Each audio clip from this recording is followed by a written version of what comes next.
Hello, ladies and gentlemen, and welcome to ENN 49. This is a special edition.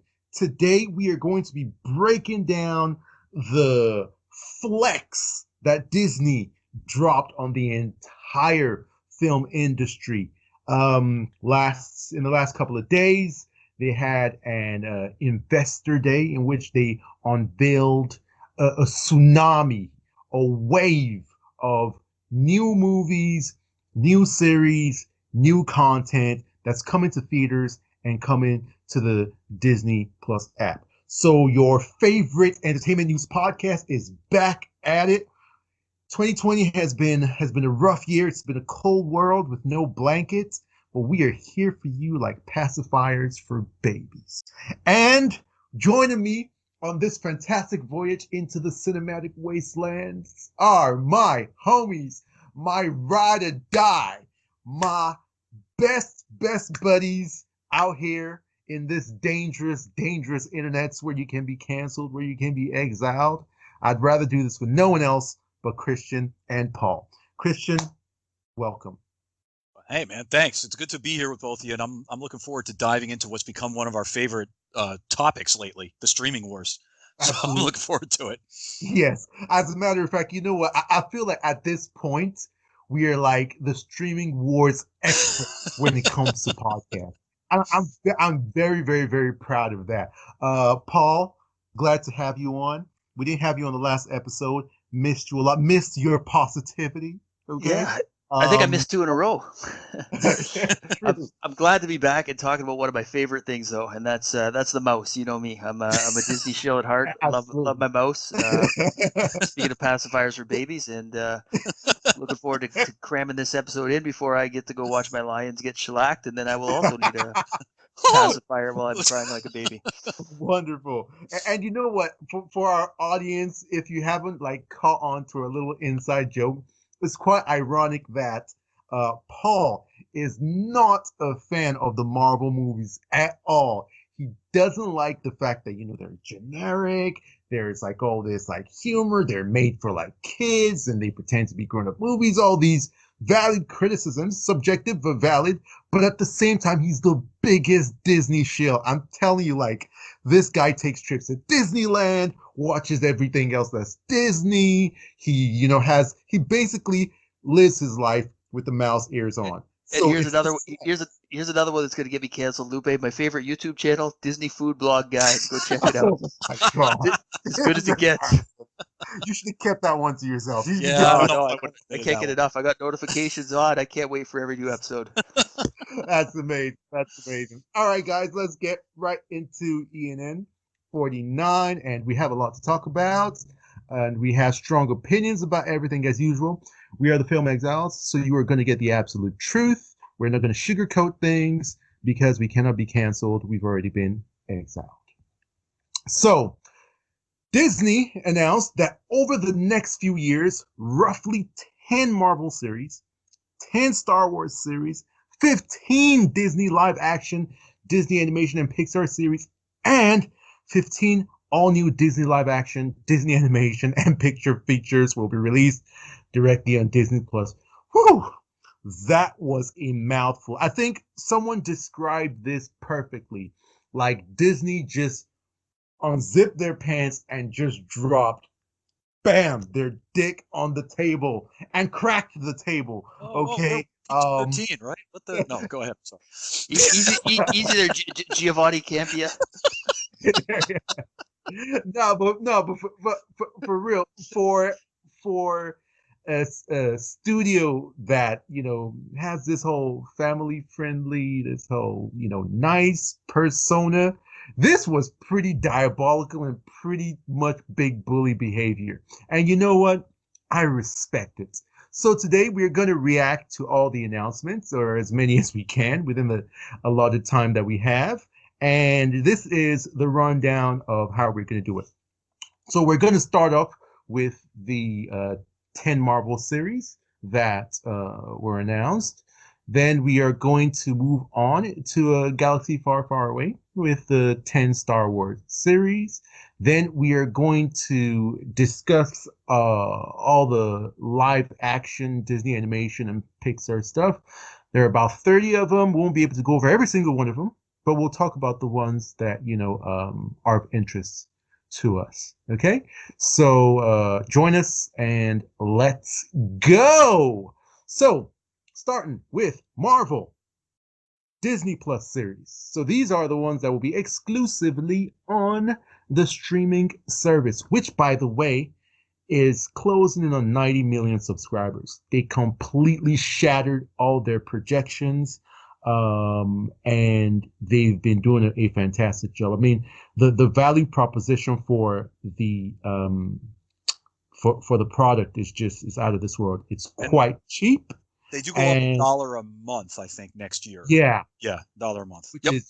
It's basically like the bang for the buck is out of this world, and it's anchored by a prolific series in The Mandalorian, and then it has a robust catalog. It's a winning formula, which other competitors, apart from Netflix, they're in their own stratosphere, which other new competitors are struggling to match. So with the Marvel series for Disney Plus, the first one is WandaVision. This one is coming out on January the 15th. They also got a new trailer. Then there's Falcon and the Winter Soldier, which also got a full trailer along with a March release date. Then the first look at Loki series will be starring Tom Hiddleston, and it should be debuting in May 2021. Then talked about the Hawkeye series, which will premiere late fall of 2021. And then there's What If, an animated series that features voice casting from a lot of the Marvel stars, the regulars, and it's like an kind of similar to what DC used to do with Elseworlds. Like, imagine if in some parallel universe, somewhere in the infinity of reality, characters, switched roles. Then Feige also announced some series that are further into the future. They're in the development stages. Ironheart, which is set to star Dominic Thorne, Dominic Thorne, who's an actress. She's going to be playing the engineering protege Riri Williams. Armor Wars, which examines one of Tony Stark's biggest fears and stars Don Cheadle, who plays Rhodey in the MCU. Then Secret Invasion, which will star Samuel L. Jackson in his Nick Fury role, and obviously that's going to involve the Kree and shapeshifting and all that kind of stuff. Ben Mendelsohn will return as shapeshifter Talos. Then other stuff is Moon Knight, She-Hulk, Miss Marvel, Tatiana Maslany will be playing She-Hulk. Obviously, we already know that Moon Knight is one that a lot of us are anticipating. Oscar Isaac is going to be playing the titular hero. Miss Marvel will be played by young lady Iman Delani. She'll be Kamala Khan. Then they're also working on a Guardians of the Galaxy holiday special, which should be due out in 2022, and that will be the fourth Guardians of the Galaxy feature directed by James Gunn, but it will be coming out before Guardians of the Galaxy Volume 3, which is set for release in 2023. And then there's a short film called I Am Groot, starring Groot. Indeed. So let us hand it over to our Marvel MCU expert, Christian, to kick us off. Tell us what you think about whatever tickles your fancy. You can go in as deep as you want to, or you could just pick just a highlighted view and tell us your reaction. Yeah, it's ambitious. It's doubling down. I mean, they had talked about for the last couple of years, and we haven't seen it. And I know that Disney Plus has only been out for a year, but they said that this would be the home for new live action Marvel shows, and this would not be where they would just kind of pluck some, like every show wouldn't just have like, the three of us in it, basically, like brand new actors. They were going to try to bring back the people that we knew and the people that we got used to over the last 12 to 13 years of the Marvel Universe, while trying to launch another generation and get some legacy. And I think that was important, especially with Endgame being Endgame, where we're going to go from here with some of these characters. So breaking down a couple of them, and I don't want to bore you guys and go into too much detail, so I'll just give you some quick reactions to some of this stuff. Like WandaVision, it got a new trailer. We can talk about it a little later if you want to. There's not too much more for me to say about this. I've been on record saying that this is the one show that was my favorite of the group coming up, and that hasn't changed. I love Elizabeth Olsen. I think she does a great job in the role. She brings a lot to most movies that she does. I think she's pretty underrated as an actress. You can't flex a lot in a Marvel show, but this is, it's WandaVision because it's Wanda's vision. She's breaking down and she's creating this perfect reality for her and the dead Vision to exist in. And I don't know where else they're going to go with this, but they've shown a couple of little bits and pieces with the government getting involved and the remnants of S.H.I.E.L.D. and everything to try to control her power. And it could be an interesting show. We don't know exactly. As we said, Marvel doesn't dig deep into issues like PTSD and stuff like that. So we really don't know how deep they're going to go. But I told you I've been really hyped on this show, and I still am hyped on this show. So that's one that I'm targeting and I want to see. Falcon and the Winter Soldier, I told you guys I wasn't really into that, and then I saw the trailer and my mind changed. Now I'm into it. I really like the chemistry between both gentlemen. I think both actors did a great job in just a little bit that we got, and it had shades of Winter Soldier in it, which is my favorite MCU movie. That and Infinity War are my two favorite movies from the MCU. And there's just shades, like you don't see a lot of laser blasts. There's not a lot of cosmic bullshit going on. It's just these two guys, a lot of stunts, getting involved in what looks like anti-terrorist activities and trying to continue the legacy of one of the few characters in the MCU that actually had a complete arc with Steve Rogers. And especially with Falcon feeling that he can never take his place. And I really like that. So there was a couple little plays in there. I thought it was good. Loki, my fellow MCU fans, you can cancel me all you want. I got no interest in the show whatsoever. I think Loki should stay dead. He died in Infinity War. I thought he had a good ending, giving himself up for his brother and everything. I'm done with Loki. He's not even really a villain anymore at this point. He's just a trickster, a jokester. Hiddleston's great. He's great. He's a very good actor. The character's fun. But I just don't see where else that they can go. And they're going backwards in time and taking the Loki from 2012 and letting him play around and have his shenanigans. It looks good. There's some really cool things going on with it. Like, it looks like a prestige property. It's got great special effects so far. It's just, I don't get it. So, I mean, like I said, MCU fans, you can cancel me for that one. I don't understand it. I won't go deep on a couple of the other ones here, except for What If. I had forgotten that this was an animated show. Completely forgot about that, and my Marvel chat reminded me recently. And I was telling Paul off the pod that I think DC has just slaughtered Marvel when it comes to animation. They've killed them. They've crushed them. DC's animation is off the chain. But this was pretty good. And if you guys know anything about What If, they can ask very serious questions about, like, what if Steve Rogers had become a Nazi? Very serious questions like that. And they can ask really stupid questions like, what if Wolverine had become a vampire? So they run the gamut. And I really hope that this show, I don't know how serious you can go with some of the animation, although we've seen Blood of Zeus and other shows go really hard on this, Castlevania. I don't think we think this is going to be an R-rated show, but they can do things in this show that they couldn't necessarily do in live action. It's going to be tough to get Chris Evans, Hemsworth, Haley Otwell, all of them back, but you can get their voices back. You can get their voices back to do this. So I think that they can really dive deep into the different areas of the Marvel Universe. Some of the casting that we got for She-Hulk and also for Ms. Marvel, knowing that they're also going to cross appear in Captain Marvel 2 and a couple of the other places, that's really cool, but we don't know enough about that right now. Moon Knight, there's still not a lot out about it. I think people are really excited about that particular character. I'm going to leave that one for Paul to talk a little bit about, because I know he is looking forward to that as well. And the last one, I'll end on these two.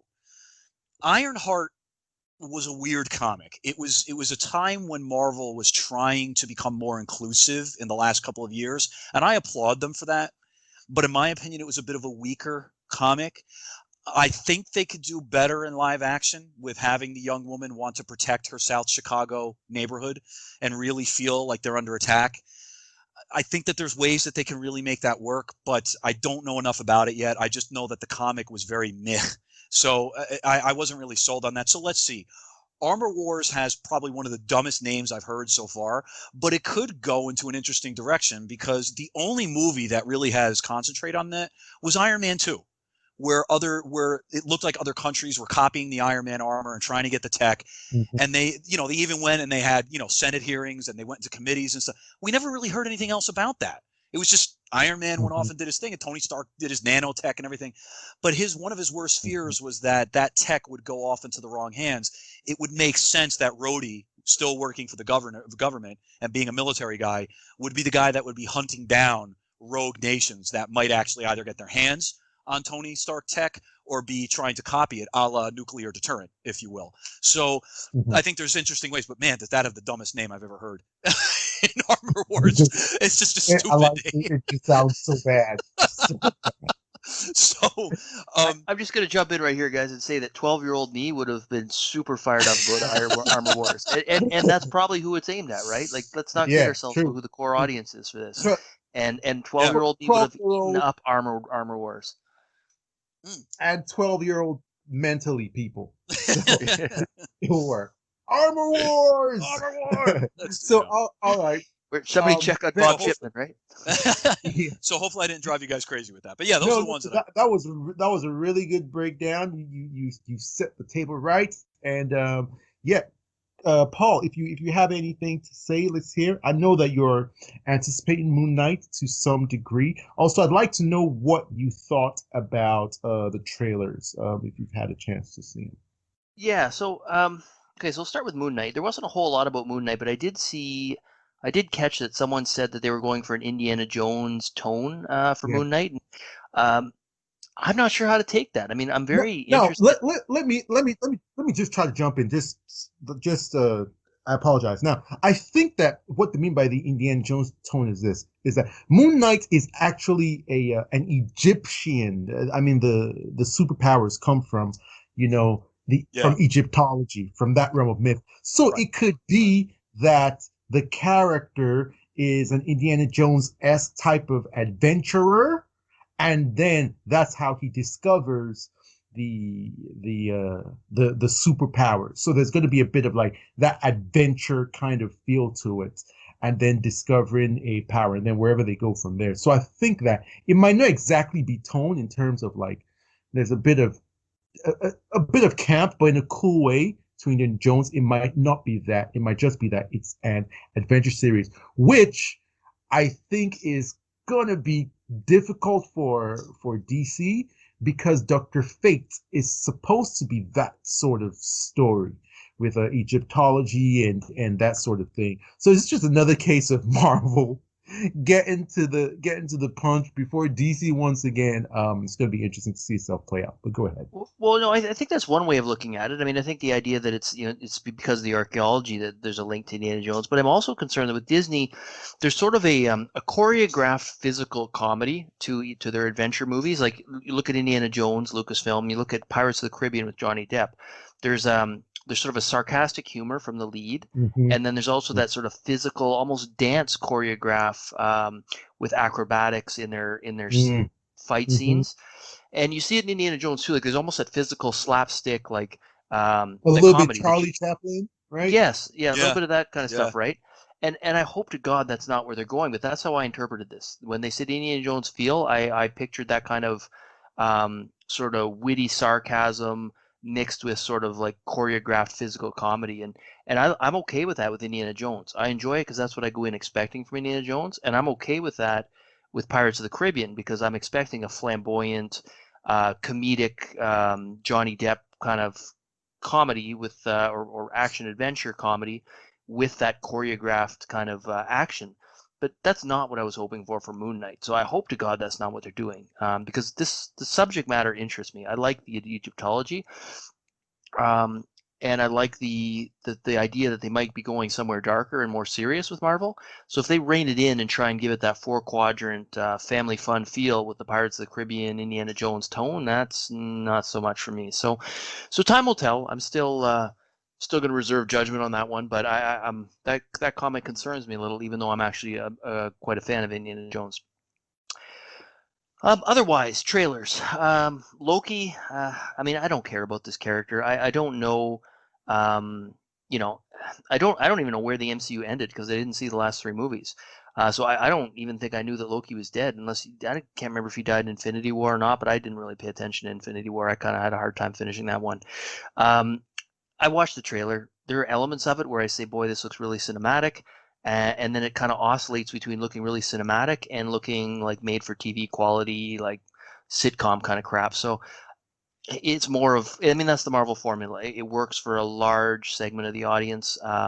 It's not for me. I don't see anything in that trailer that makes me think this is for me. So I'll pass on that one. WandaVision, I keep hearing that people are excited for this. I know Christian's excited for it. I don't understand how anyone in their right mind is excited for this. I see, now Christian, granted, and that's I muted myself on yeah, purpose with it. No, go ahead. sorry, that's not a comment on your mental state, Christian. Sorry. It's it's like I see this shit at the Disney parks, right? Because I do frequent the Disney parks and I do love them. But there's this whole like 50s diner American nostalgia crowd that still loves like Leave It to Beaver and the Brady Bunch and that shit. I didn't like that shit when I was a kid. I sure as hell don't like it now. Um, and I get, Christian, that there's something deeper going on here, like Wanda's having a breakdown and her reality is going a little wacky on her, but I they're certainly obviously hope so. I got to tell you, yeah, I hope so. because they're using this as an excuse to intertwine 50s nostalgia and Americana, and maybe that's big in America because Americans seem to love Americana.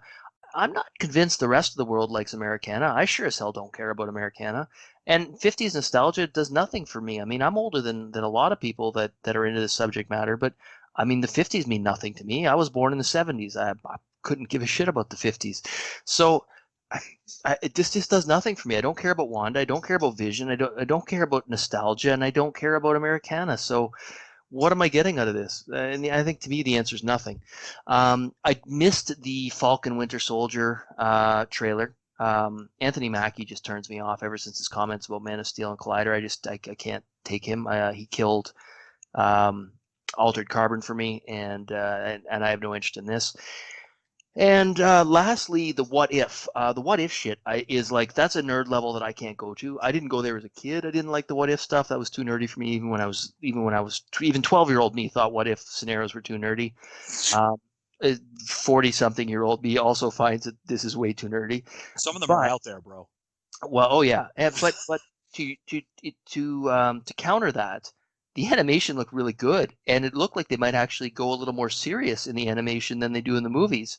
And even though I don't know what's going on or care about these characters, I saw little clips in there that said, you know what, this actually looks pretty good. So I don't know if I'd watch it, but it, I guess, pleasantly surprised me because my expectations were so rock bottom, and I actually really liked what they were doing with the animation, and the tone of it, at least at first glance, looked pretty good to me. So that's where I'll leave my Marvel review. I know there's a lot of other stuff going on in there, and to be quite honest, it feels like a quantity dump over quality. But I mean, it's a different demographic, right? Like my daughter's 9, she goes to school, and she tells me that all the little boys at school love Marvel. So I mean, it's obviously alive and well, and those kids in that like 9-year-old to 12-year-old, probably I would say 6 to 13, just devour this shit, right? And they've got the time to do it, and they're spending their parents' money to do it, and their parents want to enjoy the time with their kids, right? I mean, I'm in that situation with my daughter where you want access to my money, find me something that I can spend my money on that my daughter and I can enjoy together. And thankfully, Disney has a lot of stuff outside of MCU that we can go enjoy as a family. And that's how you access my money, right? So for people that like the MCU, it's going to get their money. It's going to get their time. Fathers will sit down with their sons and watch this crap. Okay, great. Good for them, right? I'm happy that they enjoy it. It's just not for me. I'll stick to my my Disney princess fare. Thank you. I will leave it at that. my kids are gonna be so mad at me because I'm gonna be the parent where like all their mates and at school are like, oh, did you see the new like Disney like Marvel thing? And they're like, oh, my dad didn't let us watch it. Like they're gonna grow up hating me so much. But I assure you that when they get older, they'll thank me for it because that's the exact same thing that my dad did, and I thank him for it.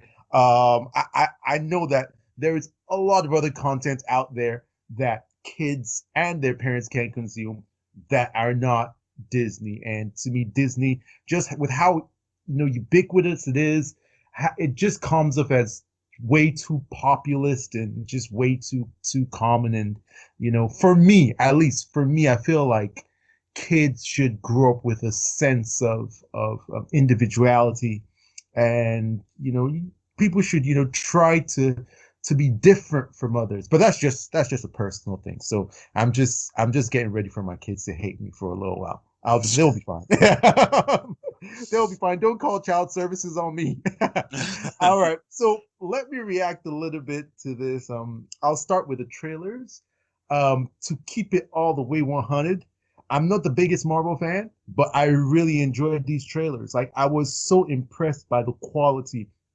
And it's not even like the quality is like some super epic cinematic auteur, like, artistic thing, but you can't deny that the quality does match up with the Marvel movies on screen, which are big blockbuster movies, even though they have been criticized for not being the most cinematic or dynamic or artistically visually interesting. You can see that they have spent money on all of these. It's not a downgrade in any way, in any shape or any form. And you're going to be getting a ton more hours for these series than you do for movies. So that in itself is very impressive. And the reason why I'm happy about that is because these series are going to put pressure on other streaming services and content creators to make amazing series. So, for example, with HBO Max, they've announced that they're going to have a Green Lanterns series coming up,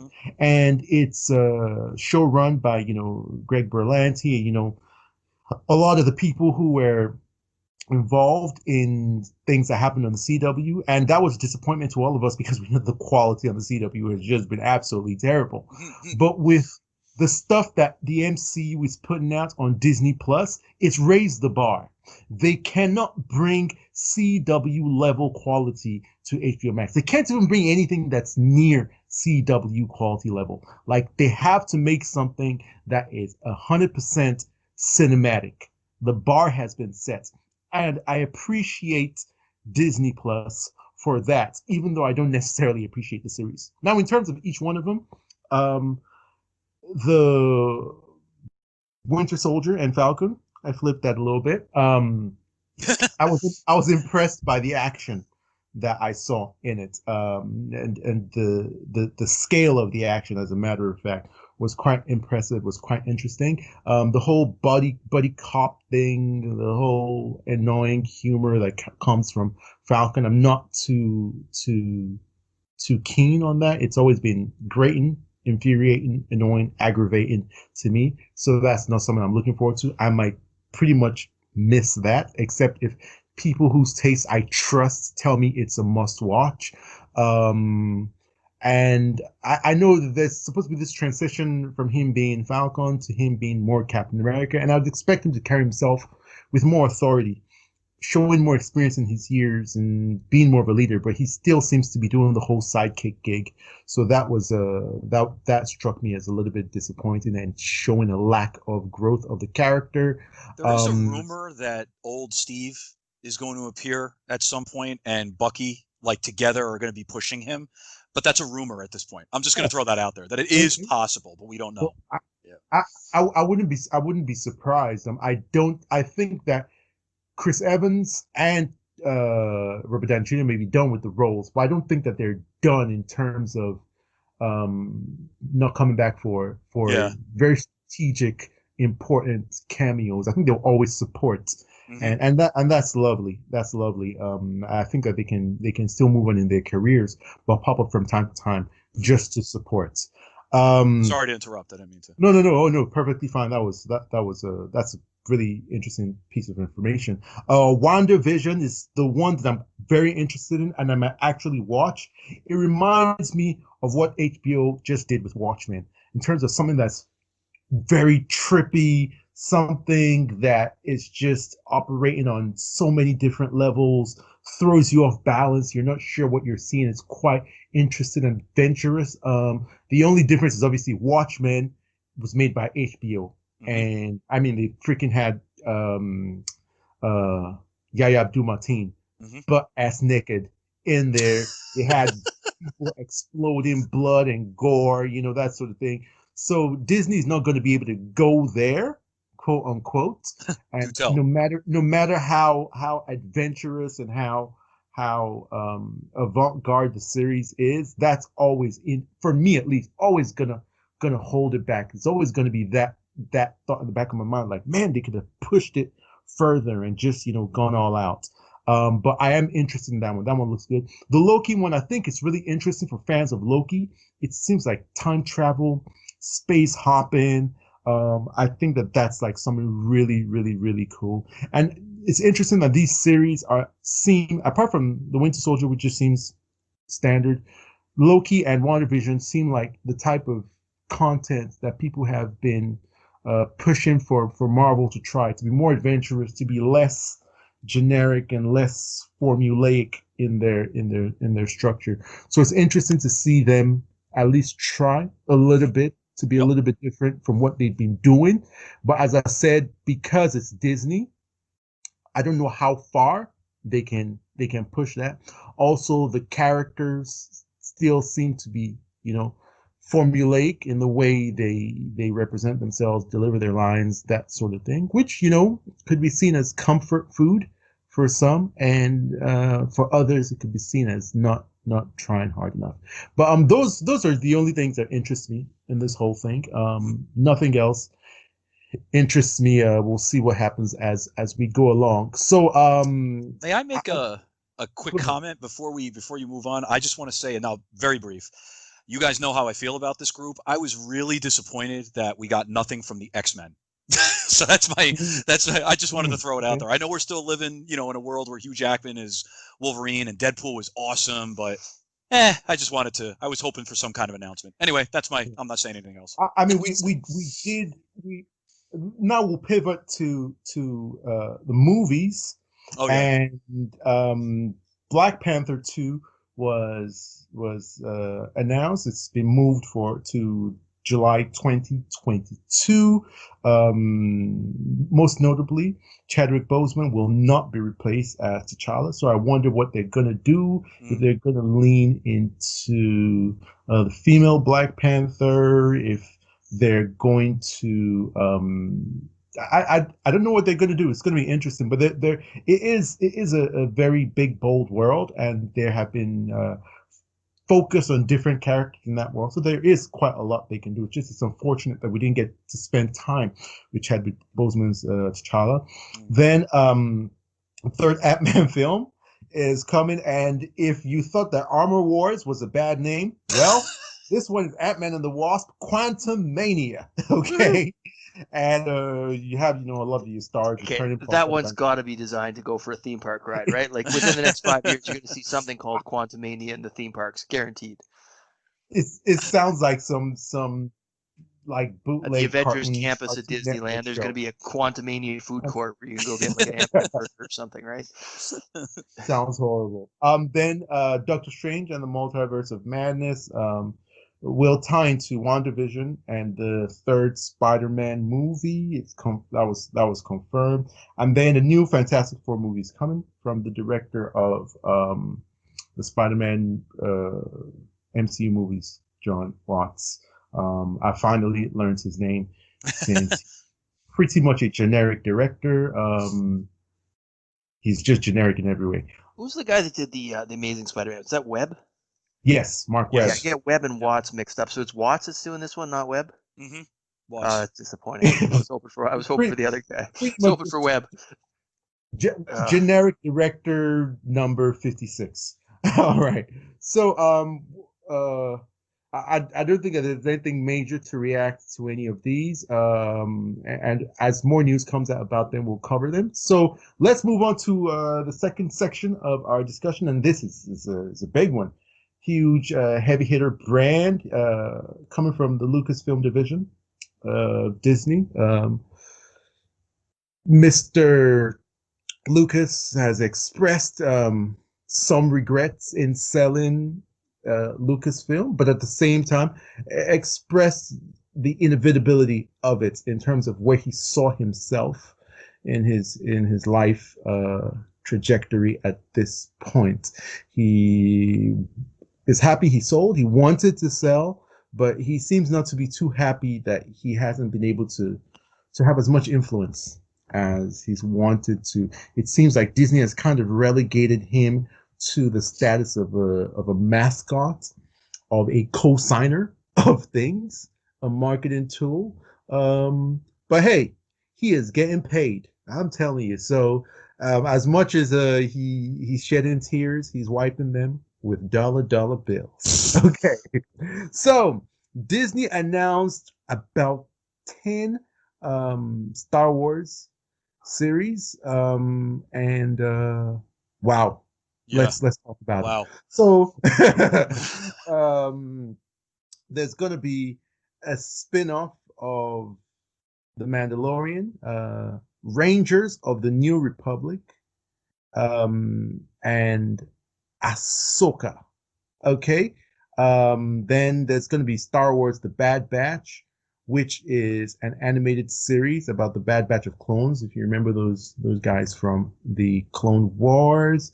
Then there's going to be Star Wars Andor, starring Andor from Rogue One. If you remember, that was Diego Luna's character. That one's coming in 2022. Then there's going to be The Acolyte. It's going to be helmed by the creator of Russian Doll. If you've ever seen Russian Doll on Netflix, it's a dope show, and if you haven't, it's a must see. There's only been one series. I'm waiting so much for the second series. And it's set in the era of the High Republic.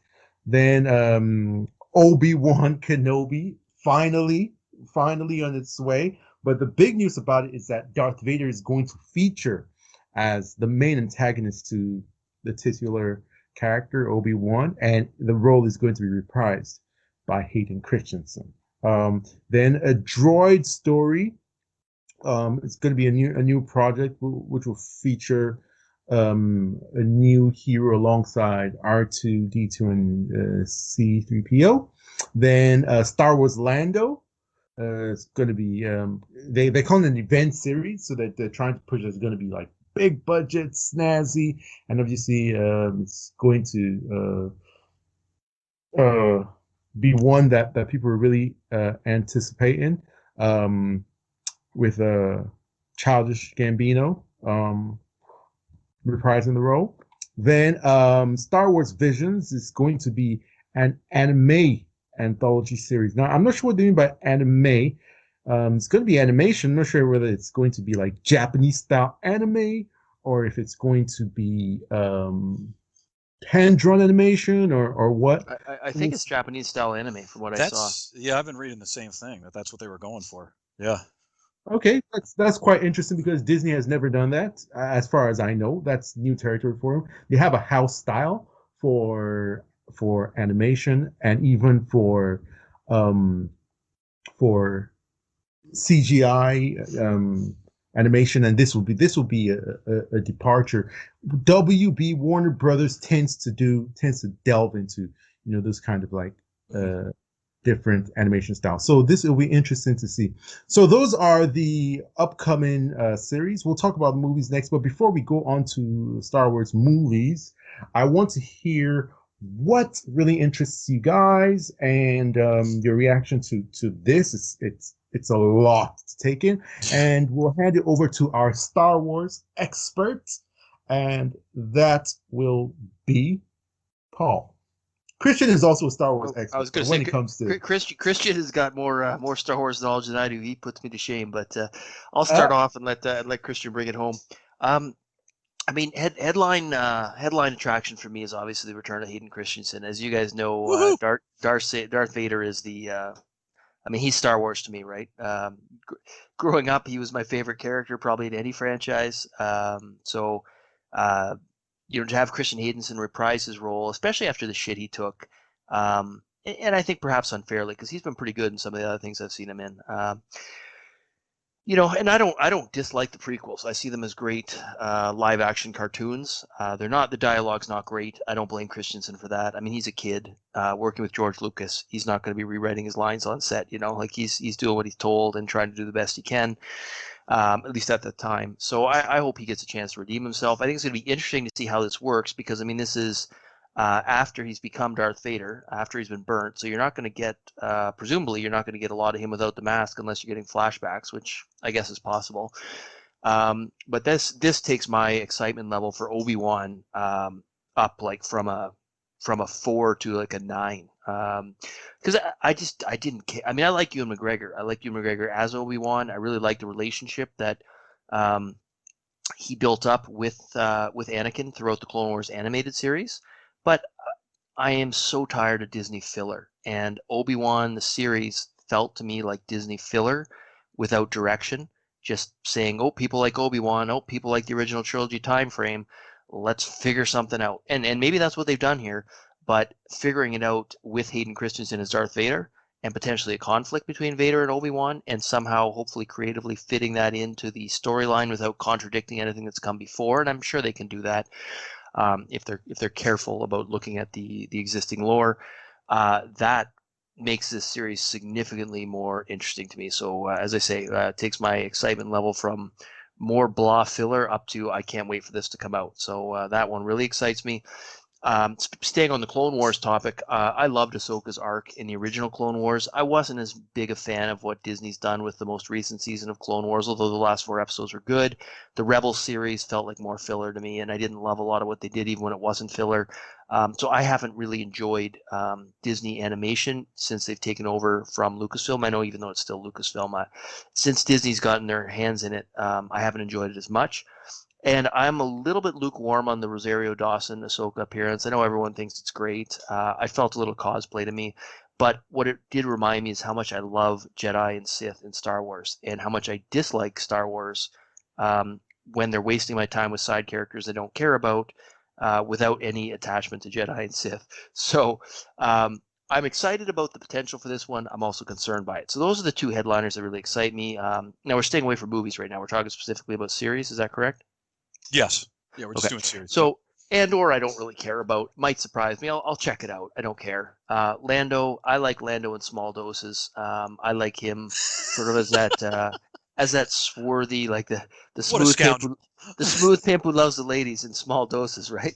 I don't want a whole series on getting to know Lando, and I don't care about this whole pansexual tangent they tried to take him down if that's what they were trying to do. So every time. Sorry. Yeah. Give me the Colt 45 Billy D. Williams Lando in small doses, and that's the Lando I like. I don't think this is going to be that Lando though. So, yeah. And this what's the other one that's tied to Mandalorian? Like something Squadron or not Rogue Squadron. Rangers, Power Rangers or whatever. Yeah, what is it? Oh, whatever. Jeez, cringe. Just I'm cringing on my seat just hearing about it. The Acolyte could be good, but it sounds like the kind of thing I'd like, but it's a spin-off from a YA series, The High Republic, which I believe is going to be young adult aimed. And from the little bit I saw the writer's room on High Republic, saw their whiteboard, saw the people putting it together, I'm pretty sure this is not made for me, so my excitement's tempered by that. Yeah, and the anime series, hey, I'll check it out. It's probably cool, but probably nothing I'm gonna love in the end, right? It seems like one of those things where I'll be excited about watching it, and there'll be like 2 out of 8 or 2 out of 10 episodes I think are kind of cool, and the rest I feel waste my time, right? That's kind of the pattern with Disney Star Wars too, right? Like I get 20% of what I see I like, and the other 80% I'm wasting my time waiting for something I'm hoping that I'll like. So I will leave it at that and pass it on to Christian. Yeah, Paul brings up a couple good points. There's Star Wars has become so divisive, and of course it was divisive even before. Poor Lucas, Lupe started by talking about him. The fans have been treating him like garbage since back in the prequel days. I mean, it's just they said he raped their childhood and all this kind of stuff. I mean, they treated Lucas like shit for such a long time. And him getting out was probably best, but now sometimes you have buyer's or seller's remorse, and I'm sure he has ideas in his head. He's a constant tinkerer, goes back and tinkers with everything. So I'm sure he's looking at stuff and saying, well, I would have done this. I wanted to do this. So One thing I will say is I'm happy that it seems like Favreau and Filoni have at least brought him into the fold from the standpoint of speaking with him and wanting to hear his ideas and his thoughts. Doesn't mean he's an official consultant, but it's great to have him, and it's great to know that his brain is still around with something that was his baby. I don't always agree with everything that Lucas did with his own creation, but it's his creation. And that's one of the things that, I'm really appreciative that Filoni and Favreau seem to be going in that direction. And Paul mentioned there's a lot of stuff that we can disagree on. I like the clones in the Clone Wars. He doesn't.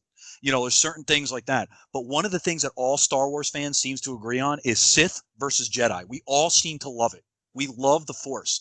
Even it's a little scientific, but there's the mysticism to the Force. Darth Vader is amazing. We want more Vader. Rogue One was a fantastic movie. But as soon as we got the Darth Vader scenes, everybody in my theater was like, holy shit. So it's just everybody melted down because we love Vader. So I will say, I think my top two right now are Ahsoka. Give me Ahsoka. I love that character. I loved her in Rebels as well. I know Paul and I differ on that, but I loved the little moments that we got with her when she was in the Jedi Temple. There's all kinds of stuff that we can go into that we don't need to. Christian, in fairness, I the only parts of Rebels I liked were when Ahsoka and Vader were in them. So the second half of season 2 I liked. Other than that, I thought Rebels was wasting my time for the most part. But that was really good actually, and I should have given that credit. The second half of season 2 was excellent. She's an amazing character, and she has been. And you know that Brandon and I have told you that we believe the third and fourth season of Rebels are worth your time, but we can't force you to watch it if you're not into it. But it's really that character. And yes, I agree there was a little bit of cosplay going on, but Rosario Dawson is such a great presence. She cares about it. She seems to love being a part of this. And yeah, I'm absolutely looking forward to that. I'm the same on Rangers of the New Republic. I don't know what the hell we're getting with that, so I'm just not even going to bother talking about it. I don't want to talk about a droid story. I'm not into it. I'm not really interested in it at all. Lando, I want to hear more about it before I say whether or not I'm into it. I am into the Cassio Andor show, though. I am into the Diego Luna show because I loved Rogue One, and I want to see more about that almost terrorist side of the Rebel Alliance that had to do things that were very questionable. And we saw that at the beginning of Rogue One when Andor had to kill a guy because he would have most likely given away his secrets to the Empire. And he had to make that decision. And I really want to see more of that. And that's a side. We always saw the Rebels as these wonderful people. They're fighting the Empire. They had to do some dirty shit in order to do what they needed to do. So yeah, I do want to see that. The Bad Batch, I'm on the fence about. I'm not sure. I like Filoni, and I like what he wants to do with it. The final season of Clone Wars, especially the last 4 episodes, were really good. The 4 episodes with the Bad Batch I found to be entertaining, but were they entertaining enough for an entire show? That's up in the air. One of those things I'd like to see more about. So I'll end it with that. And I will say, I'm piqued. My interest is piqued with the Acolyte show that's set in the High Republic era, because they have said it's about the dark side starting to break into what was supposed to be the Jedi's height of their powers. So I am, at least my interest is piqued in that, and I think they have the right people behind the scenes to make that work. Let's give it a shot, though. I don't know enough about it. So the concept sounds good there. I'm just worried about the execution because it's a spin-off from a YA targeted segment of the universe, right? Absolutely. Yeah. So those are the series, Lupe, if you want to launch into the movies. But yeah, that's where we are. Yeah. I mean, for me, the only one that I was interested in was the Acolyte, but hearing Paul's further breakdown of it and how it's YA targeted, and the writers have experience in the realm of YA and those kind of soapy, sappy. There's a lot of feelings and a lot of hope. Yeah. It's a lot of inclusivity and warmth and hugs. Yeah, count my hype down, because one thing that a lot of us have always wanted to see, as Paul said, Star Wars. The reason why we really love Star Wars, I mean, there's just an entire beautiful, amazing world around with creatures and different races and stories going on, but it's Jedi versus Sith at the end of the day. Yeah. That's those are things that get us hype. And we've had a lot of stories about Jedi. Now we want stories about Sith. And the sad thing is that because it's Disney, I don't think they can take it there, because if you're going to tell a good Sith story, you're really going to have to go to dark places. You're going to have to tell stories that, present questionable morality.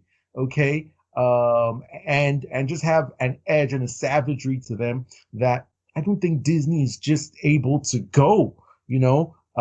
So I was actually quite looking forward to that one, thinking it would be a dark horse, no pun intended. But my expectations have been tempered. So with that being said, not a single one of these interests me, to be sincere. You guys know my stance. I think that Star Wars is the most overrated franchise in the entire universe. Blasphemy. No, sorry. Yeah, but I do think that with what Disney is doing now, they may be making it meet that expectation.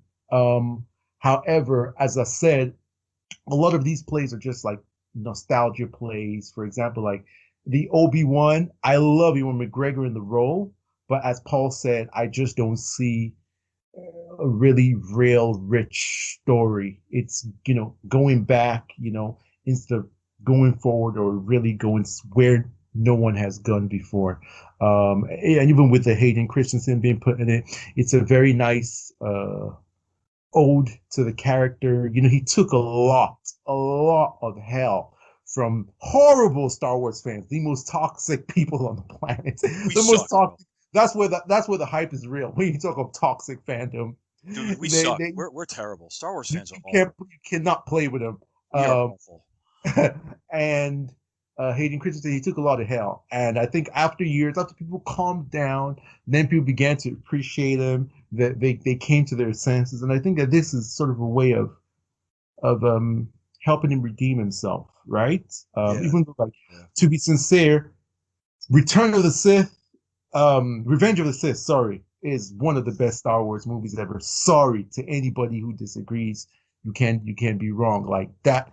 Just that story is epic. I know his acting questionable in some parts or whatever, but I enjoyed him. I enjoyed his fury and his rage and his turn.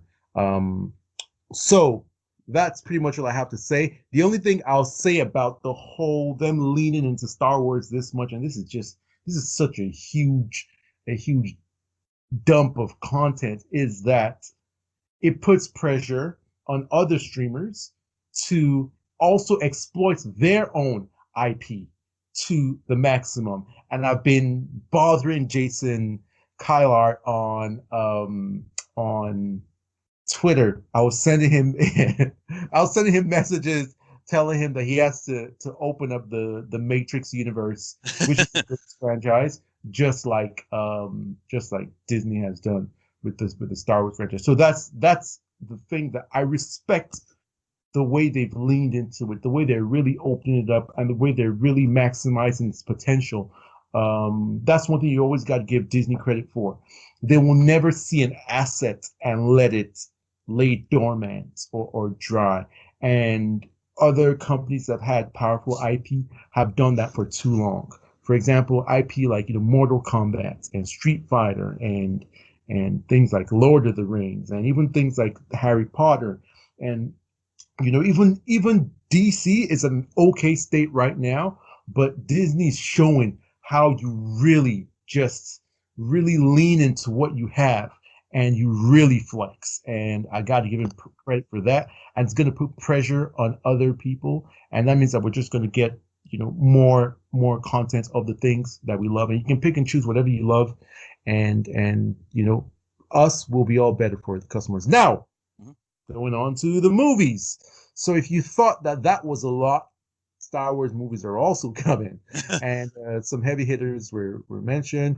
There is an Untitled Taika Waititi Star Wars movie. This one we've known about, but they reiterated that it's still in development. And then the big one is that Patty Jenkins is going to be directing the next Star Wars movie, and it's called Rogue Squadron, and it's going to be out December 2023. What do you guys think about Star Wars movies coming forward? They didn't mention too many. They didn't. I mean, I'm not sure what Taika Waititi is doing, but what do you guys think of where the place the Star Wars movies are at, especially after the new trilogy? And what do you think of Patty Jenkins' role? So we'll start with Christian. I think it's interesting.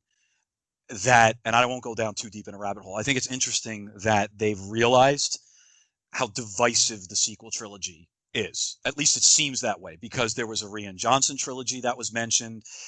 They had talked about a Kevin Feige movie that was coming out, a bunch of other things, and they didn't double down on that shit this time. They said, you know what? This is what we have right now. They're not going into the Rey, Poe, Finn. They're not doing any of that. I think it's a very measured response in terms of the theatrical slate. Forget the streaming slate. We just said it's out of control. They went crazy. And they've said this will be the home of Star Wars now, streaming services and everything. Okay. But theatrically, they haven't given up on it. But it's just interesting to me that they seem to have recognized it. I may love the sequel trilogy. Brandon and Paul don't. And that's Star Wars fans. As I know we're all divisive, I get that, but that's Star Wars fans right now. We can't agree. I want to correct that, Christian. I actually love The Rise of Skywalker, and I think The Force Awakens wasn't bad. So it's 1.5 out of 3 for me on sequel trilogy. And see, I think it's interesting that they recognize that you got people that hated it, you got people that are in between on it, you got people that liked it, but they didn't, like, unlike Empire Strikes Back, which we all come together and say we love. We didn't have that moment in the sequel trilogy where everybody came together and said, that's my moment, that's my movie. So Rogue Squadron is definitely an interesting take. That's a different way to go. That's Luke's X-Wing squad before he became a Jedi Knight. And then after he became a Jedi Knight, after a whole lot of shit happens, you guys don't need to know it. It goes back to Wedge, who is an old school character. So it leans into some nostalgia, leads into some adventure. Rogue Squadron is one of the best video games in the franchise. There's all kinds of stories in the extended universe. They can really ride this if they wanted to. I think it's a safe thing to do. Patty Jenkins is probably a good choice because it'll be adventurous. It'll probably have a lot of battles. It'll have dogfights, all that kind of stuff out in space. Doesn't mean they're going to go crazy and ask a lot of deep questions. But hey, at the end of the day, that's kind of what Star Wars is. It's space opera-ish fun, So it's space wizards, battling each other. Sometimes I think we put it on a pedestal that doesn't need to be. So I have no clue, by the way, before I throw it to Paul, what Taika Waititi. No idea. So I don't even know what to say, dude. I don't even know what to say with that. I don't know where to go. I'll start with Taika. The logo is enough. Taika can take his Star Wars and shove it. I do not want that.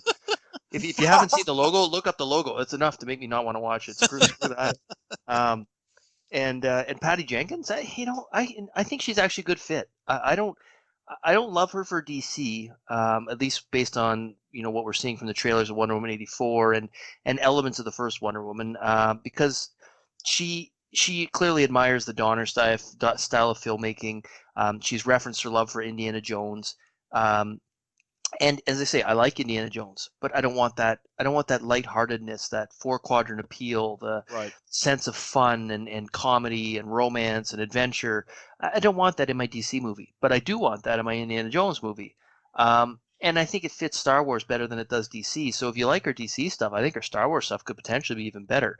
What they're going to do with Rogue Squadron, I don't know. I mean, I'm as we've said before, I'm sick of them trying to mine stories in the gaps in the original trilogy, and that's seemingly what this is. But I have faith that she believes in the story she's chosen. I mean, if you watch her little featurette she did about her motivation for this, this was tied to her wanting to tell the story of her father, who was a pilot of an F-4 Phantom and died in service, and she's been looking for a story to tell of fighter pilots, never been able to find it, and now she feels that she's found a way to tell that story mixed with Star Wars. So I think I like that, and I think if she has that, if that's she has a genuine sense of conviction that this is a story she's been waiting to tell. Mm-hmm. I'm going to check that out. I'm going to be excited to see that. As I say though, I just don't know. I guess in my best case scenario, it features Luke. Maybe that's the Sebastian Stan. I mean, because we've seen the side by side of Sebastian Stan and young Luke, young Mark Hamill. Yeah. I mean, that's a fan casting kind of thing, but it would make some sense. And Disney does listen to their customers, so hey, if they're going to tell a young Luke Skywalker story in Rogue Squadron, I'm for that. That sounds cool. So so that's that, and then I guess that was it, right? I mean, that's really all they announced. Yeah. That's all there is to it. And the biggest win is no Ryan Johnson news. No news is good news. Ryan Johnson, right? Take his round head and shots fired. Get it out of Star Wars, man. It's snarky. Pow. Personally, for me, I mean, I don't mean to be, an Get ready for echo it, Paul. of Get ready for it. myself. It's the most overrated franchise ever, and I mean Patty Jenkins is a good fit. I think visually she's a very very good director in terms of her tastes in visual imagery quality, not necessarily iconic imagery, but just a quality tone, the way she colors her Mhm. movies in a very artistic way. However, I think that she's her style of storytelling is too moralizing, too basic, panders a lot. I think it will appeal to young people and young at heart people, but people with a bit more world experience, people who want something a bit more complex, people who are critical and individual thinkers might not be fans of her style. It's a little bit too brutish, lacks grace. It's a little bit too overt, lacks intellectuality, doesn't challenge. Like when I watch things by people like Patty Jenkins, it's an echo chamber of things I already know. I was raised right. I was taught right from wrong.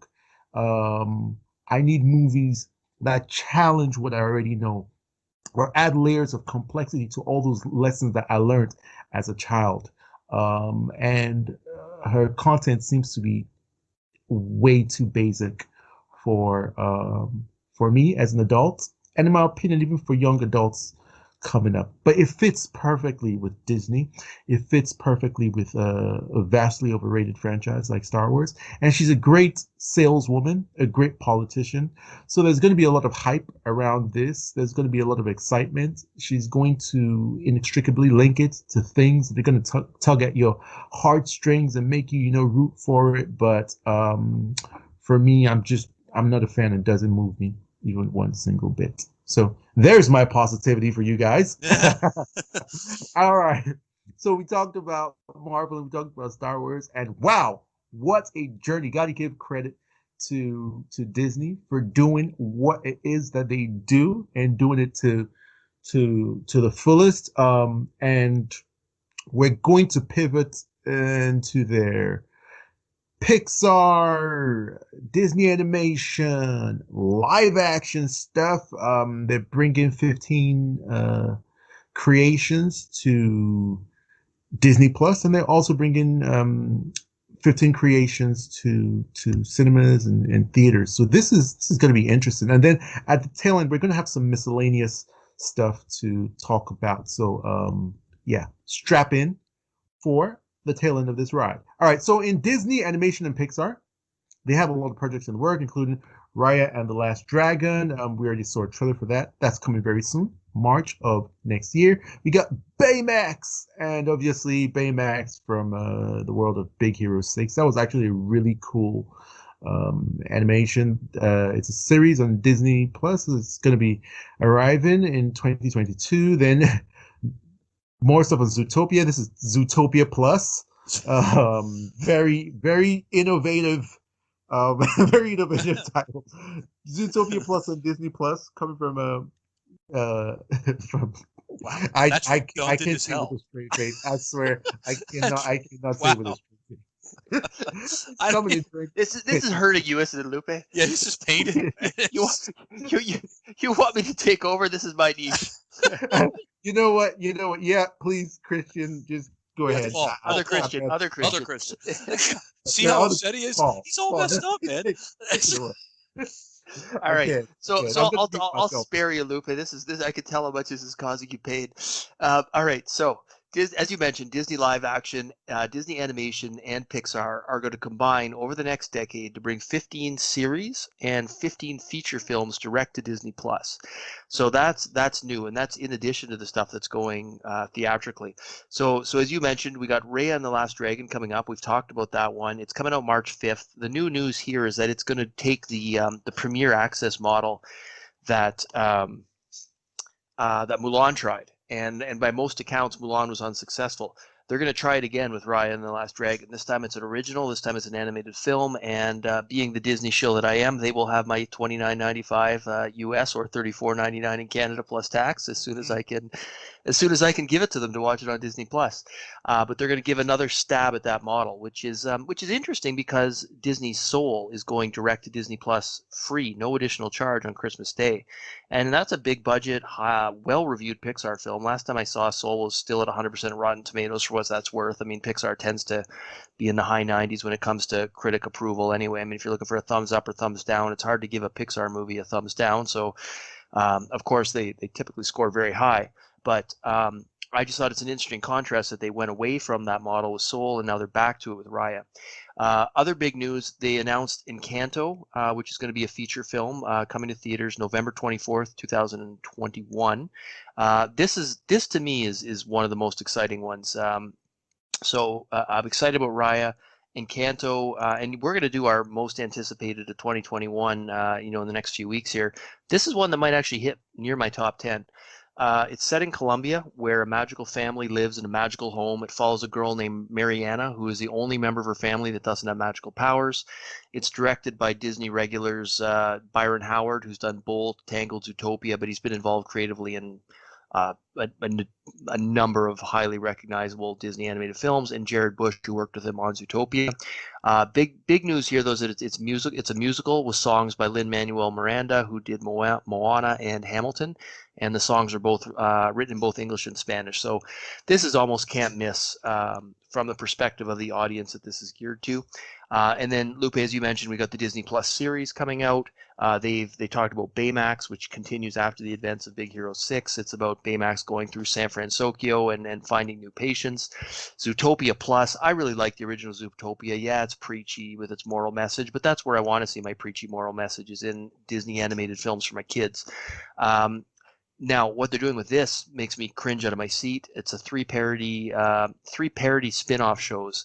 The Real Mousewives of Little Rodentia, So You Think You Can Prance, and The Fast Life of Flash the Sloth. So this is aimed at an age group I would think that, tops out at my daughter's age of 9. I would think they're going even younger than that with this. So this is not for me. Then in 2023, they got 3 extended series coming out, long form series. They got Tiana from Princess and the Frog. This is about her arriving in Maldonia for the first time. They've got a Moana series. This is about her leaving Montanui for the first time. And then we've got a Waju, which is partnering with an animation studio called Kugali. And it's a sci-fi futuristic series set in Lagos, Nigeria. Lupe, if I'm butchering the pronunciation of that, please correct me. No, you did okay. You did okay. Legos is good? Okay. So that one looks pretty cool to me. So that's the Disney animation side of things. Moving on to Pixar, we've got Luca in theaters coming out June 18th, 2021. We got a first look at the animation style for this, and I was not impressed by this. I don't know what you guys thought if you guys saw the first look at it, but this was, to me, a big step down in terms of Pixar animation. I don't know what the hell they're doing here, but I was not impressed by it. Luca the synopsis basically is that it's set in a beautiful seaside town on the Italian Riviera. It's a coming-of-age story about one young boy experiencing an unforgettable summer filled with gelato, pasta, endless scooter rides. Luca shares these adventures with his newfound best friend, but all the fun is threatened by a deep-held secret. They are sea monsters from another world just below the water's surface. So I didn't know what to make of this prior to this, and I had it fairly highly rated on my most anticipated for 2021. Let's just say this one's not going to hit the top 10 anymore. Now that I've seen the animation style, it's not to me a step in the right direction for Pixar. Next, we've got Turning Red, which is in theaters March 11th, 2022. They give you a little tiny look at the animation. It's about a 13-year-old girl named May who turns into a giant red panda whenever she gets too excited. And this is from a Canadian director, Chinese-born Canadian director Domi Shi, who did a short called Bao, which was a pretty creepy little short, well animated and I guess a little, sentimental as always. Hits you in sort of a relatable way where you can sort of feel the emotion of it. But it was a little creepy. It's about a woman who was having trouble letting go of her son and made a bao bun that sprouted arms and legs and grew into a little boy, and she smothered it, and then eventually when it wanted to leave, she ate it. So creepy. And this one, again, it's a similar animation style to Luca. It just wasn't doing it for me. So there's that. Then we got Lightyear, and this one's getting a lot of talk on the internet. This is summer 2022. This is a movie so this is Buzz Lightyear, but it's voiced by Chris Evans, not Tim the Tool Man. What's his name? Tim Allen. Tim Allen. Yeah. And so it's voiced by Buzz Lightyear because this is a movie on which the Toy Story character Buzz Lightyear is based. So it's in the Toy Story universe, but it's the real story, I guess, within the universe on which the toy is based. So interesting concept. We'll let you guys weigh in on that. And then Disney Plus series from Pixar. We've got something called Popcorn, which is 8 shorts coming out January 21. We got Doug Days coming out fall 2021. This is Doug the dog from the movie Up. This is Doug encountering the dangers of suburbia. We got a Cars series, fall 2022, Lightning McQueen and Mater on a road trip adventure. We got something called Win or Lose, which apparently is a long-form series coming out fall 2023 about a co-ed softball team telling the events of the same week from the perspectives of every member of the ball team over and over again, I guess, for however long it goes. So I'm not sure what to make of that. And then lastly, I'll run through the Disney live action stuff before I pass it off to you guys. We got Pinocchio, live action Pinocchio coming to Disney Plus. This is directed by Robert Zemeckis with Tom Hanks as Geppetto. I mean, that sounds to me like a pretty big deal. We got Peter Pan and Wendy coming to Disney Plus, live action, directed by David Lowery, who did Pete's Dragon, with Jude Law as Captain Hook. Again, that's a pretty big deal. Chip and Dale Rescue Rangers, live action, with Andy Samberg and John Mulaney as the voices of Chip and Dale. We'll wait and see. I hope that looks better than Tom and Jerry.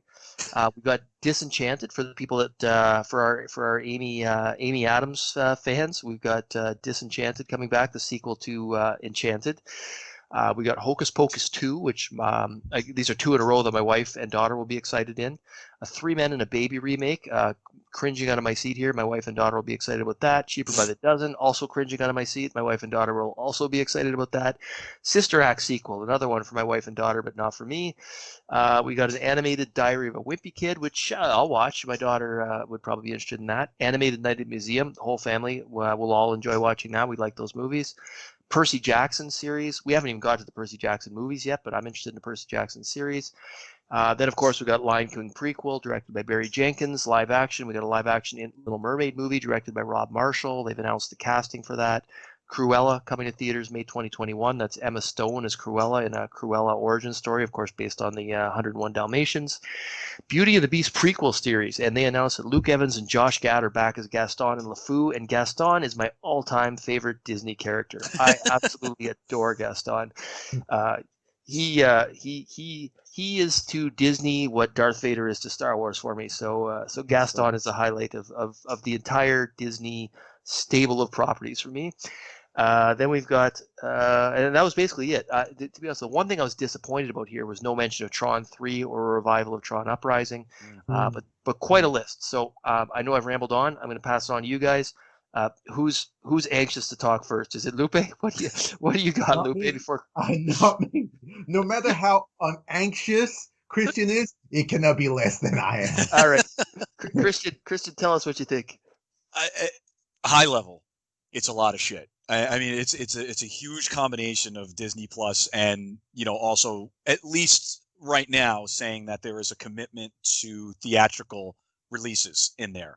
My wife and I don't have children, so and I really hope that I get to see my nieces and nephews more as the pandemic starts to end, hopefully towards the end of 2021, and I can really get together with them more than I did. And there's a lot of movies and a lot of series and things that we watch with them, especially. And you guys know I'm on record saying I see some kid shit. We'll go to the theater and people will look at us like we're two weirdos and whatever. My wife and I sometimes like to be kids, but for Disney Plus, this stuff more like adds a value than I'm necessarily like looking forward to all of it.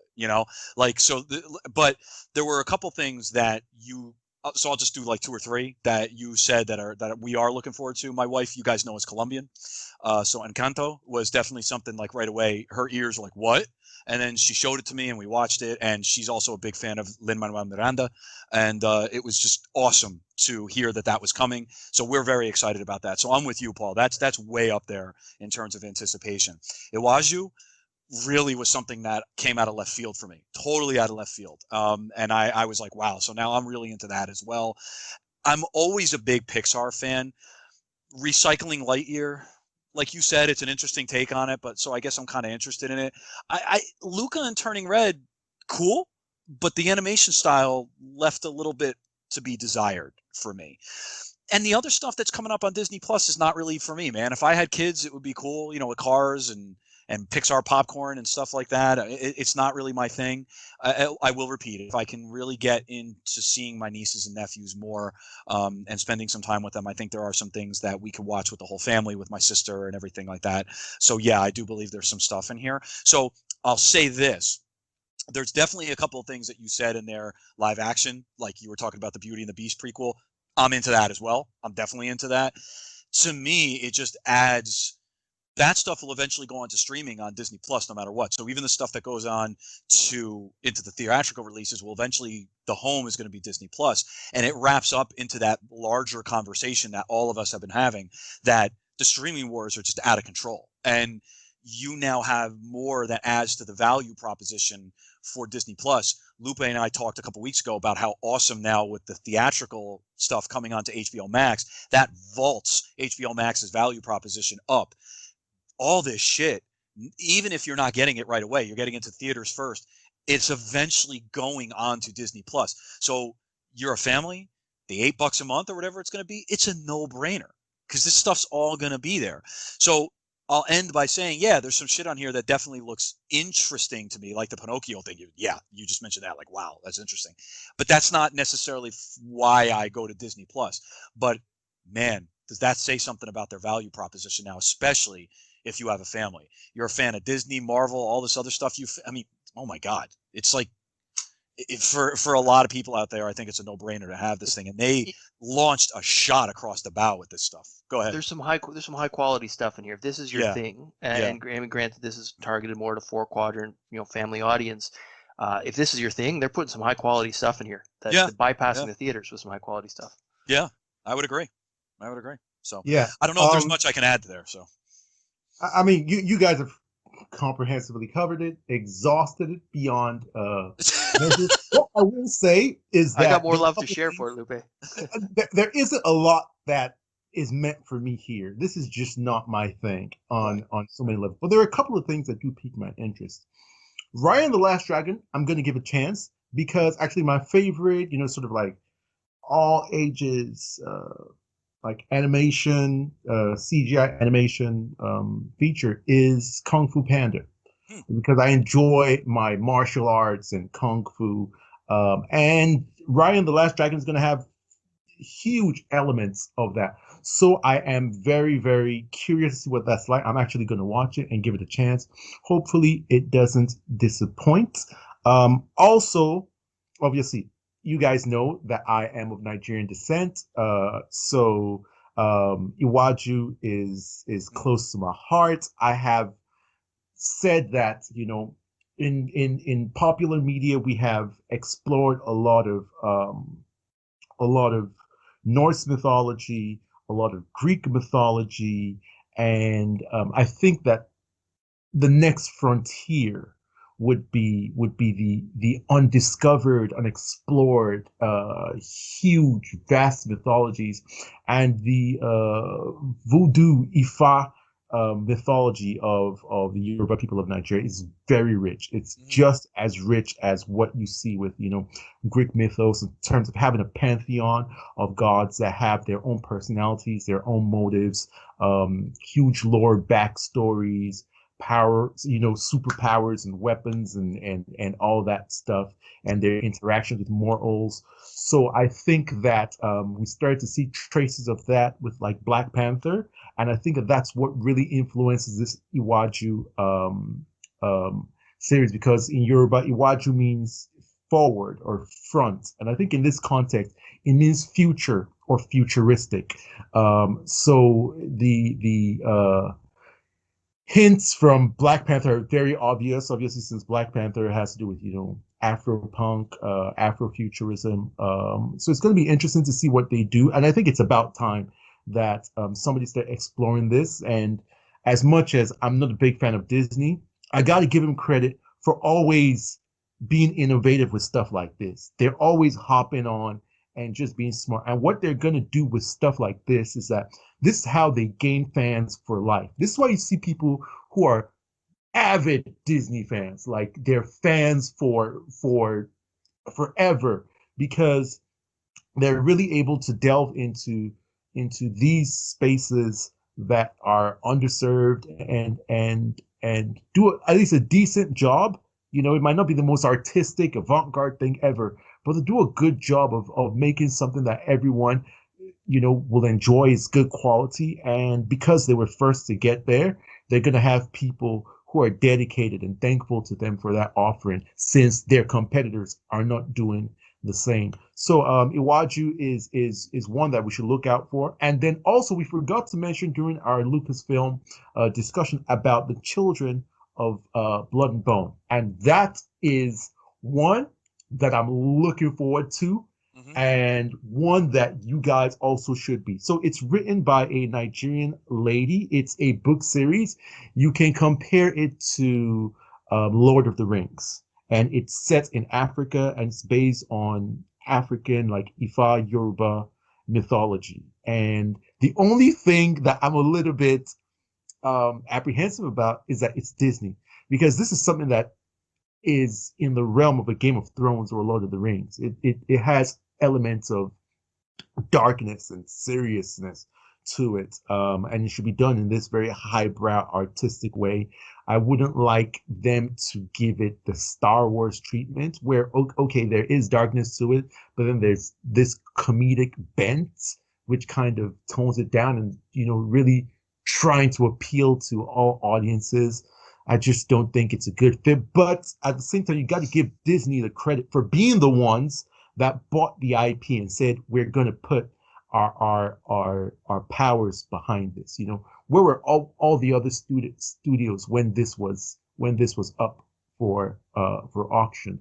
I definitely would not have liked Netflix to take a stab at this, because as much as, you know, the Witcher is cool, they don't have a good track record of turning, you know, huge sprawling fantasy epics into something cinematic, right, and great. And Warner Brothers has a very good track record.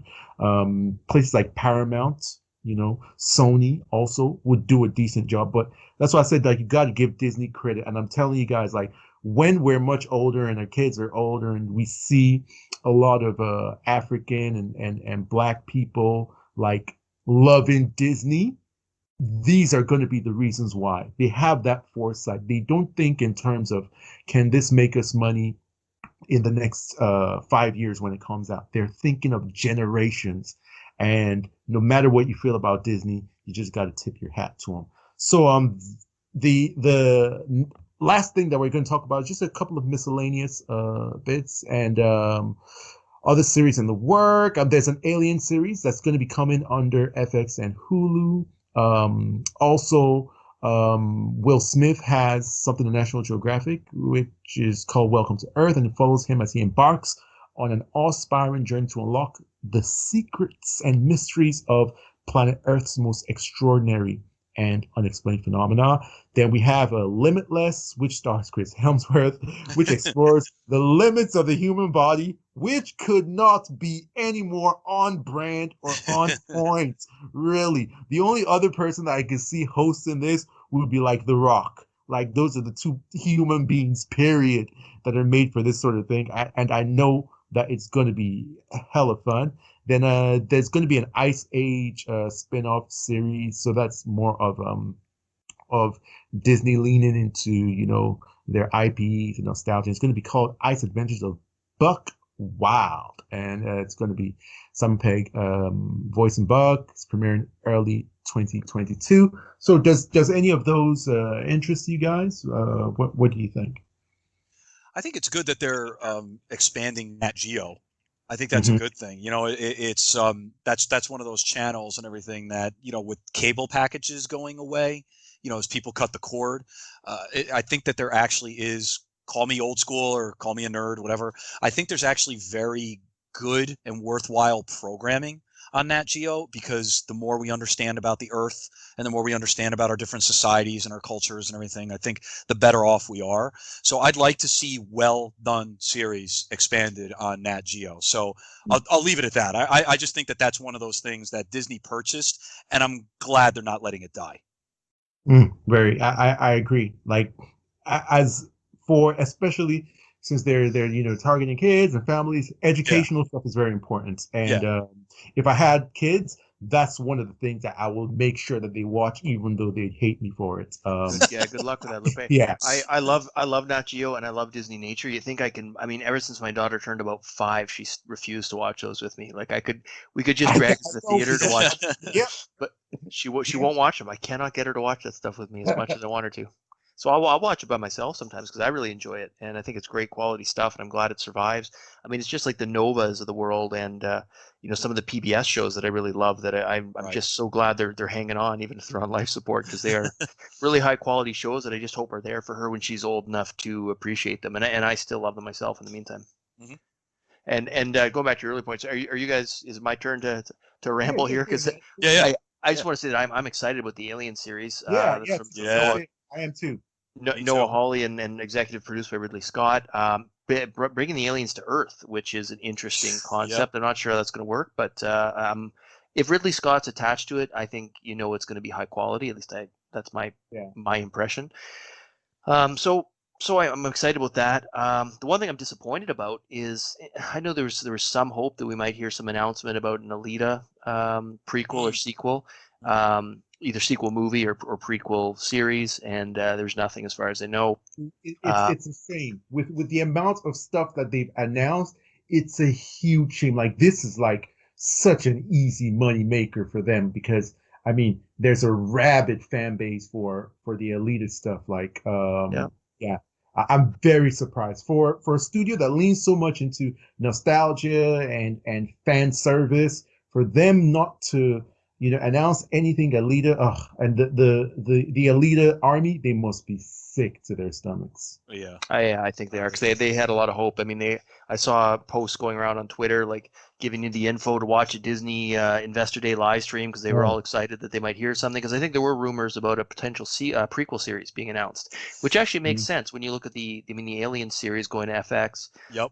Maybe that's where an Alita prequel series belongs. Is there, right? But nothing, which is disappointing, right? So hopefully that.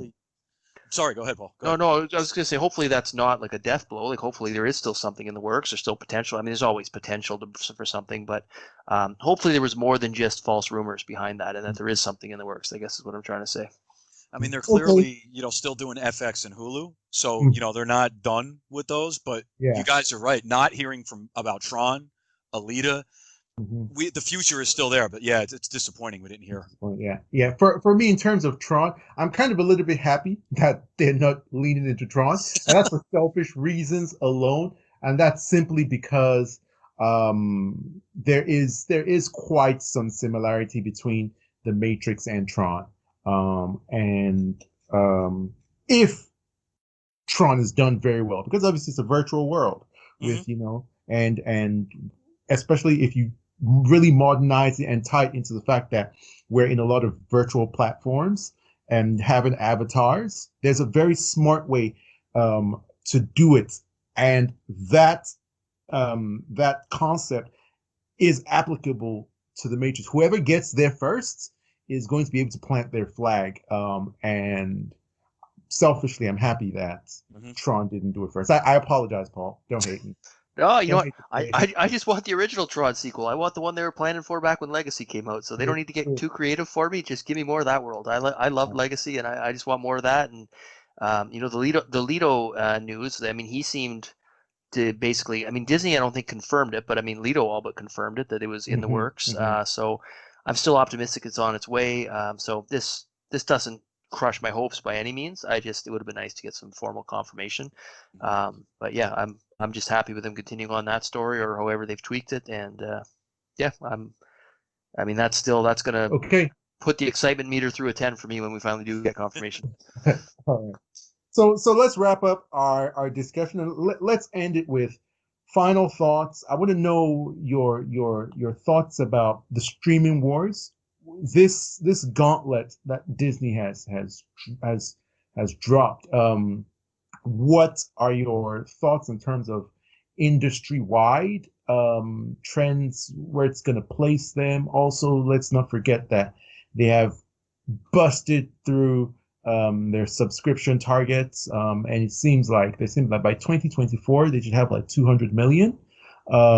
So all that, let's put in context of HBO Max and their decision, in context of Netflix, where Netflix is at.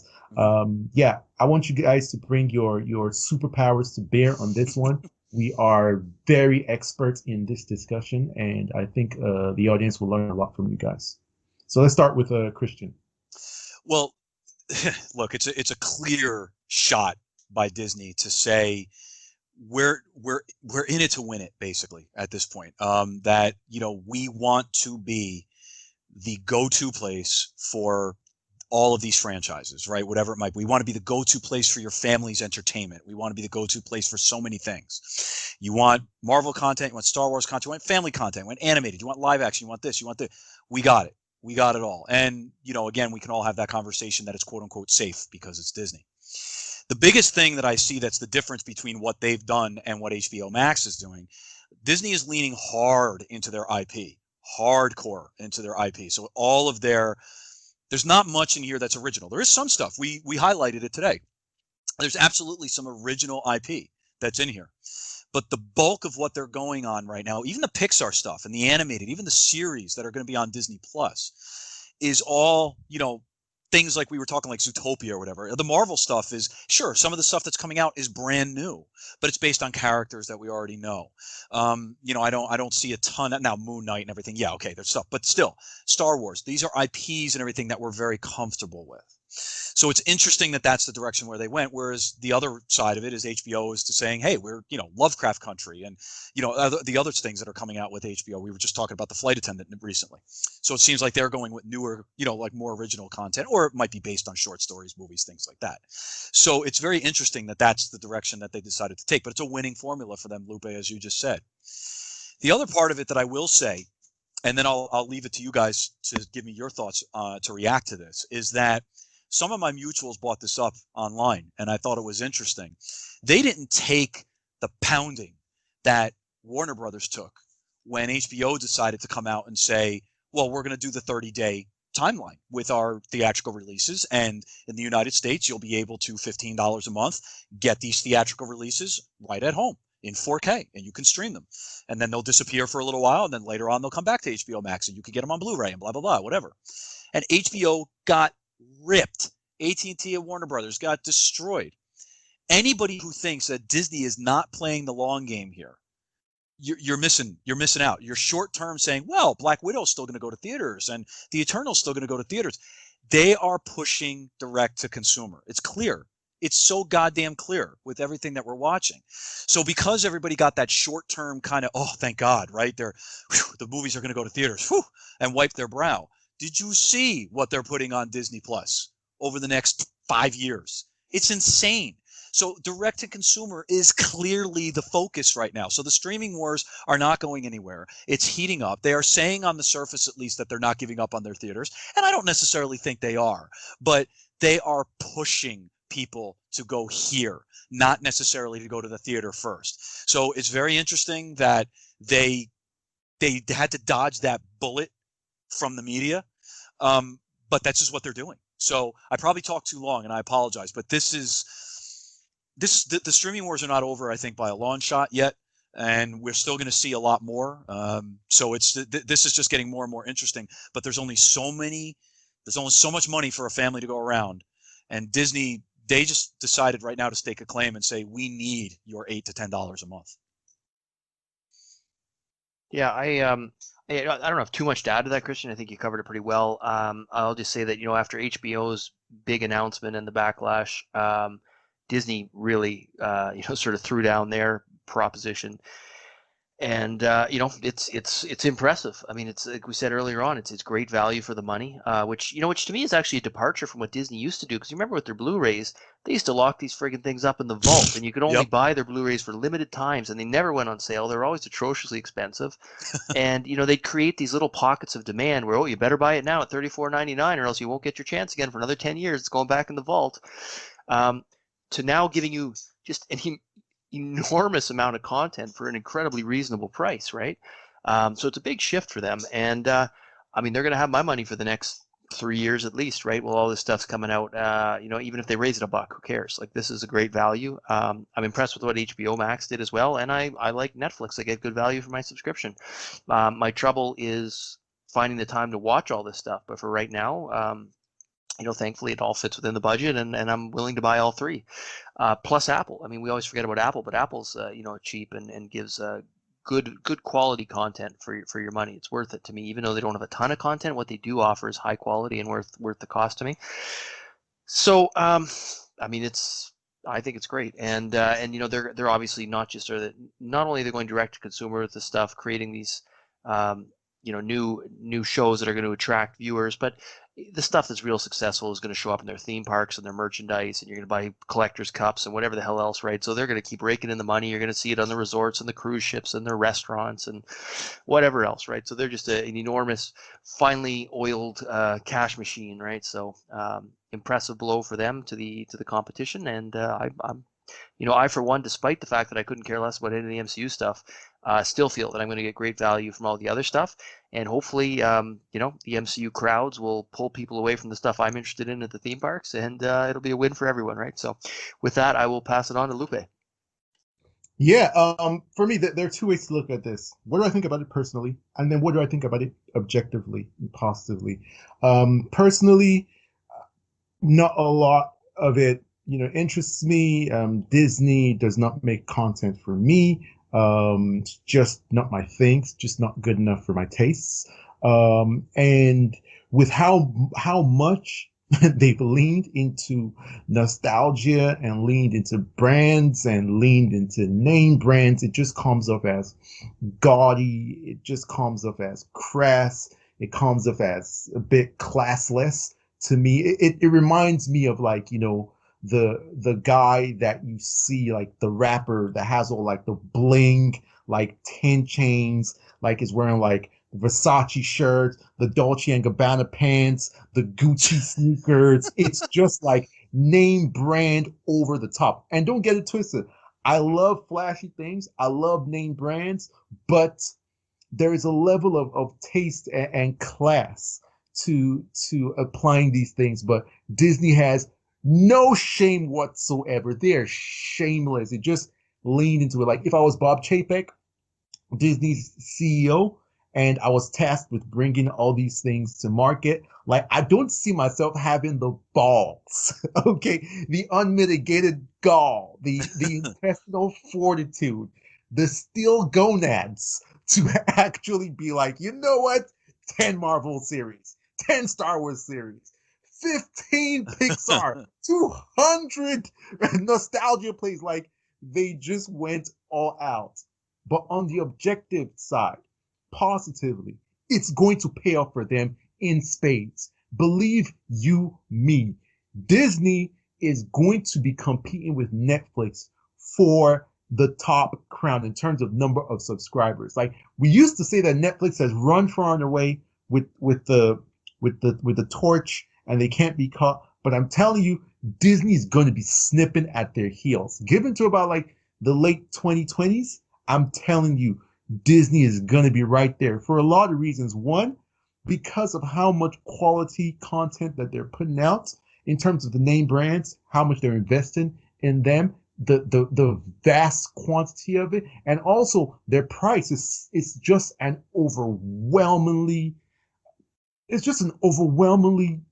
positive value proposition. You just can't beat low prices and high content. So I give them a lot of credit for that.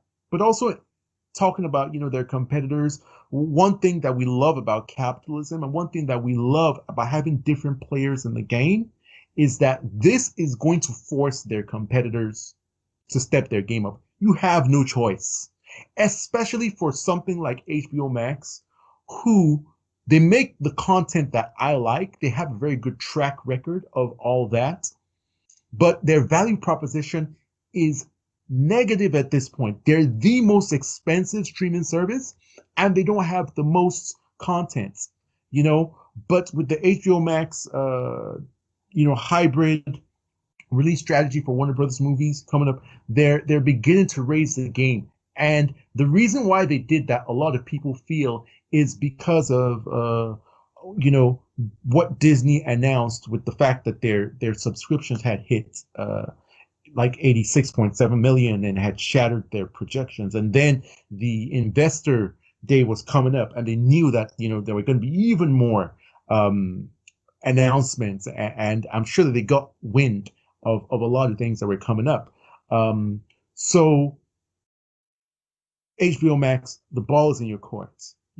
You're really going to have to step your game up if you want to be a player in this. And they pretty much have zero choice. I listened to an interview that Jason Kylar did, and he was talking about spending, and he said, look, nobody's going to outspend them. So I want to see him put his money where his mouth is. He said in terms of spending on content, spending on creators, he said that they are at the point where no one has the ability to outspend them. But so far, we haven't seen that. Although, to be sincere, the hybrid release strategy is a huge spend because they're going to be foregoing some dollars when it comes to the theatrical model. It's an investment in the future. But I really want to see what they do with originals, with series, that sort of thing. I'm very curious about that.